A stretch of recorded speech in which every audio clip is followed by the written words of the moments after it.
গরম গরম গরুর মাংস সাথে যদি থাকে গরম সাদা ভাত, তাহলে তো আর কোনো কথাই নেই, একদম স্বাদে ঘ্রাণে গন্ধে একদম জমে উঠবে। তো আজকে শুরু করা যাক গরুর মাংসের একটা রেসিপি। মাংসগুলোকে প্রথমে ছোট ছোট টুকরো করে আমি ধুয়ে পানি ঝরিয়ে নিয়েছি। এরপর একটা কড়াইয়ে পেঁয়াজ কুচি করে দিয়ে তারপর এখানে সব রকমের মশলা দিয়ে মেখে আমি কিছুক্ষণের জন্য রেখে দিয়েছিলাম। এরপর আমি আদা রসুনের পেস্ট দিয়ে আবারও মেখে নিলাম। তারপর এখানে আস্তে আস্তে আমি মাংসের টুকরোগুলো আমি দিয়ে দিব। মাংসের টুকরোগুলো দিয়ে খুব ভালোভাবে মেখে নিতে হবে নিয়ে 5 মিনিট 10 মিনিটের মতো ম্যারিনেট করতে দিতে হবে, যাতে মাংসর ভিতরে মশলাগুলো ঢুকে যায়। এরপর আমি কড়াইটা চুলাতে বসিয়ে দেওয়ার পর চুলার জাল বাড়িয়ে দিয়ে অনেকক্ষণ কষিয়ে নিতে হবে।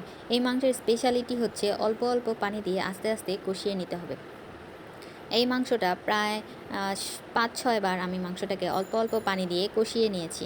এই কষাতেই এই মাংসের আসলে মেইন মজাটা আসবে। এরপর আমি ছোট ছোট করে কিউব করা আলুগুলো আমি মাংসতে দিয়ে দেব। আবার মাংসটাকে আমি সুন্দরভাবে কষিয়ে নেব। কষাতে কষাতে এক পর্যায়ে এই মাংসতে আবার একটু সামান্য কিছু পানি অ্যাড করে দেওয়ার পর মাংসটাকে আবার কষাবো। এভাবে করতে করতে এক পর্যায়ে আমার মাংসটা প্রপারলি কুক হয়ে যাবে, প্লাস আলুগুলো প্রপারলি কুক হয়ে যাবে। এইভাবে যদি আপনারা মাংসটাকে রান্না করে নিতে পারেন, তাহলে দেখবেন অনায়াসে 1 প্লেট ভাত আপনি খুব সুন্দরভাবে খেয়ে ফেলতে পারবেন। এটা আসলে অনেক বেশি মজা হয়। আপনারা বাসায় ট্রাই করতে পারেন। আর ট্রাই করার পর অবশ্যই আমাকে জানাতে ভুলবেন না। বন্ধুদের সঙ্গে শেয়ার করে নেবেন আমাদের এই রেসিপি।